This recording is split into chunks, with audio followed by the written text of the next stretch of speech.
সকল আত্মীয় স্বজনকে বলছি, প্রবাসীদেরকে আপনারা কি পাইছেন? পুতুল পেয়েছেন, যেভাবে বলবেন এইভাবে নাচবে। আজকে এই কথাটা আমি আপনাদেরকে বলতে চাই, আমাদের নিজেদের ভুলের কারণে আমরা প্রতারণার শিকার হচ্ছি। আমরা প্রবাসীরা কেন প্রতারণার শিকার হব ভাই? নিঃস্ব কেন হব? আজকে আপনাদেরকে বলি, এই যে ভাই, তার বউ, তার সন্তান, আজকে শুধু সন্তানের কারণে উনি বেঁচে গেছে। বউ পরকিয়া করে আরেকজন পুরুষের সাথে। স্বামী যখন দেশে গেছে, স্বামীকে ভাসানোর জন্য ইয়াবার ট্যাবলেট, 14 পিস ইয়াবার ট্যাবলেট তার লাকিসে ঢুকাই দিয়ে পুলিশে ফোন দিছে। তো আলহামদুলিল্লাহ, রাখে আল্লাহ মা রেখে কথা আছে না? তো প্রবাসীদের পাশে আল্লাহ আছে আর থাকবে। আত্মীয় স্বজনকে কীভাবে বিশ্বাস করবেন ভাই?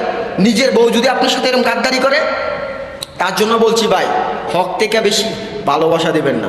নারী আর গাড়ি